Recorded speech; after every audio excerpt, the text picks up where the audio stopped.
How did I get involved in property development? Well, I suppose it first started with the house I bought in Lewisham when I was at college and shared with friends of mine. And when we went our separate ways, I was the one who was tasked with selling it. I suppose I realised then that it'd be worth more as two flats than it was as one house, so I did what you'd expect, and for us we made a fantastic profit in those days. So yeah, that's where I got the bug. Since then I've set up a property developing company and we've done some amazing residential developments all across the country, and yeah, I do feel it's in the blood now. Why do I do it, huh? Well, I suppose what I really love about this business is that the effect that your input can have on something. Some of our buildings really just transform whole neighbourhoods.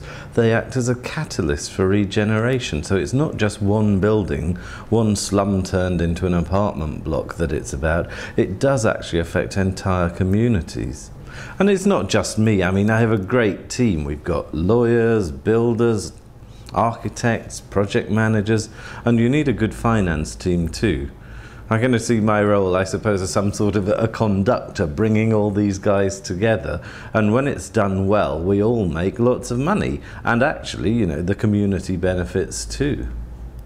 When I saw this building, Newcomb House, it was screaming out to a developer like me. It's one of those things you see and you just know you can do something good here. It's an amazing location. It's right in the heart of Notting Hill Gate, but it actually adds nothing to the community. It's a really ugly, underused 60s office block, right in the heart of what is a really thriving part of London.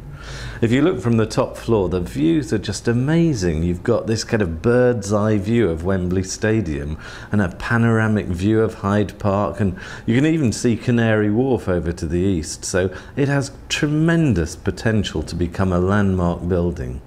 What we're going to do to it is actually kind of create a boutique hotel and a restaurant on the upper floors, which will just be perfect for this neighbourhood. We're also going to add 40 deluxe apartments on the middle floors and then do some state-of-the-art retail down at ground level and bring it back to the community. It's going to be a really exciting proposition. We just can't wait to get started. Putting the bid together for this building, Newcomb House, was quite an ordeal actually. I had the architects in place, we had all the team ready to go, and then hit real problems when it came to the financing. All the banks that I normally dealt with just came up with a brick wall. I've actually kind of got an amazing track record with property developing. I've never had a failure yet. I've always worked in residential, but I do know my way around retail and the leisure trade too. So to get a blank from these guys was really disappointing. What I had was several other projects on the go, and none of them seemed to be able to see beyond that to give me the finance. I was absolutely at my wit's end, and we were about to lose the property itself, and such a golden opportunity when somebody suggested I contact Heritable.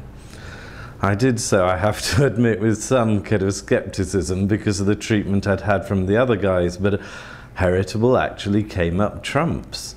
Right from the beginning, they were really enthusiastic. They made an appointment to visit the site straight away. They wanted to meet me, they wanted to meet the team, they wanted to know our ambitions and everything about the project, really get under the project's skin. Heritable managed to see the bigger picture. They saw the whole thing in context of all our other developments and tied it all together.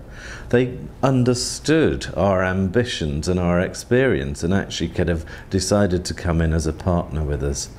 What they did was allow us to get Newcomb House to go forward, which is a really exciting development.